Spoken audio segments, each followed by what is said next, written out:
বন্ধুরা আপনারা কেমন আছেন? নিশ্চয়ই ভালো আছেন। আমি খুব ভালো আছি। আর আজকে আপনাদের দেখাবো কি করে গান থেকে মিউজিক আলাদা করবেন। আপনাদের অনেকেই প্রয়োজন হয় মিউজিক শুধু। কিন্তু গান থাকার কারণে মিউজিক ইউজ করতে পারেন না। সেজন্য আজকে দেখাবো কি করে গান থেকে মিউজিক আলাদা করে শুধু মিউজিক ইউজ করবেন। ঠিক আছে? তাই চলুন। গান থেকে মিউজিক আলাদা করার জন্য আমাদের যেকোনো একটা ব্রাউজার ওপেন করতে হবে। আপনারা যেকোনো ব্রাউজার ওপেন করতে পারেন। আমি ক্রোম ব্রাউজারটি ওপেন করব। ঠিক আছে? আমি ক্রোম ব্রাউজারটি ওপেন করার পরে এখানে লিখব ভয়েস রিমুভ। ঠিক আছে? ভয়েস রিমুভ লিখব এখানে। ভয়েস রিমুভ লিখে সার্চ করলে আপনারা প্রথমেই একটা লিঙ্ক পেয়ে যাবেন, প্রথম লিঙ্ক। ঠিক আছে? Voice remove and AI. ঠিক আছে? এটা একটা ক্লিক করবেন। ক্লিক করার পরে এখানে ফাইলস নামে একটা অপশন দেখতে পাচ্ছেন, এখানে একটা ক্লিক করবেন। ক্লিক করার পরে এখানে আপনার ফাইল শো করবে। এখন আপনার যে গান থেকে মিউজিক আলাদা করতে চান সেই গানটি সিলেক্ট করবেন। আমি গানটি সিলেক্ট করতেছি।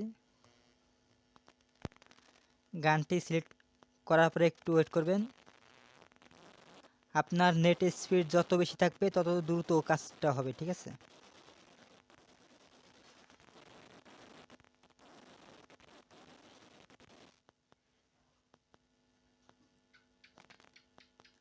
লোডিং নিচ্ছে, অডিও প্রসেসিং দেখাচ্ছে। ঠিক আছে? একটু ওয়েট করবেন, আস্তে আস্তে কাজটা করে। ঠিক আছে? আর এখানে পুরো ক্লিয়ারভাবে গান থেকে মিউজিক আলাদা করে, ভোকাল আলাদা করে, মিউজিক আলাদা করে। আপনারা শুধু ভোকালও নিতে পারবেন, আবার শুধু মিউজিকটাও নিতে পারবেন।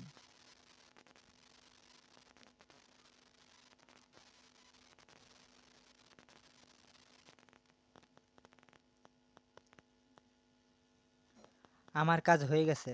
এখন এই যে কমানি বাড়ানি। ঠিক আছে? এইটা হচ্ছে নিচে হচ্ছে ভয়েস, উপর হচ্ছে মিউজিক। আপনারা মিউজিক কমা দিলে শুধু ভয়েসটা থাকবে, মিউজিক থাকবে না।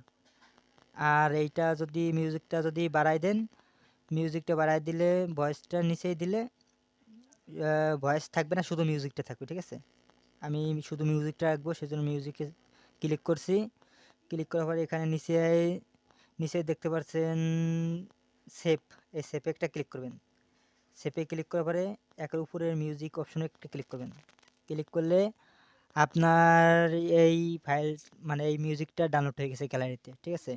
এইটাই ছিল আজকের ভিডিও। সবাই ভালো থাকবেন, আর নিয়মিত ভিডিও পেতে অবশ্যই চ্যানেলটা সাবস্ক্রাইব করে সাথে থাকবেন।